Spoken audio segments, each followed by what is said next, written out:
Thank you, Chairman Porter and members of the committee. For the record, my name is Nick Archuleta, and I'm the president of North Dakota United.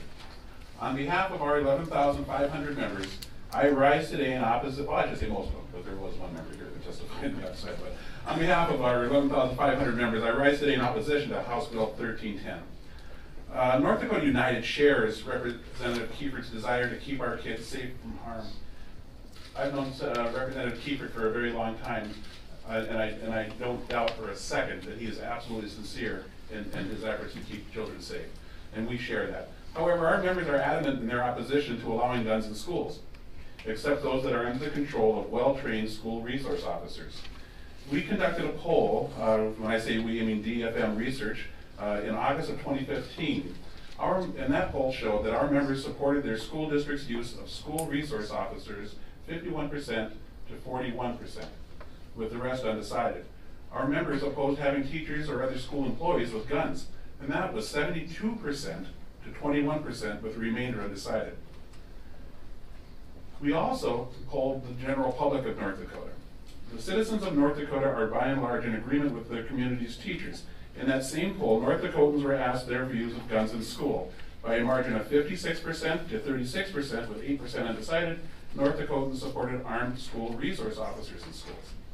On the matter of having other school employees armed in schools, 62% opposed the idea, 31% supported it, and 7% were undecided. Those results are very, very clear. North Dakotans, by and large, do not want anyone other than trained law enforcement personnel with guns in their schools. At North Dakota United, we understand that this legislation is permissive and that it does not require the school districts hire someone to carry a loaded weapon in their schools. We oppose HB 1310 because we believe that local school districts already have and will continue to have the ability to contract the local law enforcement agencies to provide professional law enforcement personnel to serve as SROs in their schools, an idea supported by our members and by the public. Also missing from this legislation is any concern for the parents' wishes. The parents won't know if their children are going to school, if their children are going to school with somebody who has an armed weapon in that school. And we believe that the parents should have that right to know. Frankly, there are other avenues to increase school safety that are missing from this bill that may actually have a greater impact than armed school employees.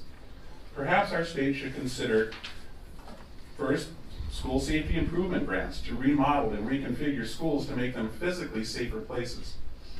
They should consider school safety improvement grants to fund highly trained school resource officers in the schools that request them.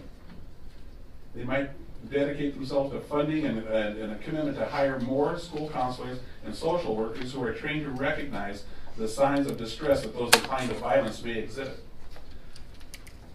They may want to consider funding and making a commitment to make substantial and necessary investments in mental health services in North Dakota. Mr. Chairman, these four common sense proposals that I just outlined will go a long way to mitigate the chances of a catastrophic event in our schools. We all want to keep our kids safe, that's a given.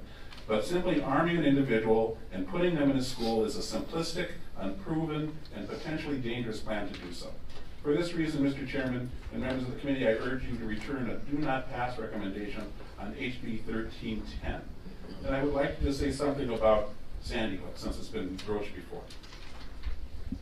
At Sandy Hook, there were 156 shots fired, 154 of them from a rifle, 2 from a Glock handgun. 80 of those rounds were fired in under 2 minutes. The whole event took just under 5 minutes.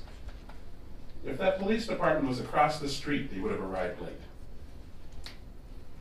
We can't control every single situation. But what we can control is, I believe, making sure that our kids are safe by implementing those 4 things that I outlined and by hiring the school resource officers who are trained to do police work.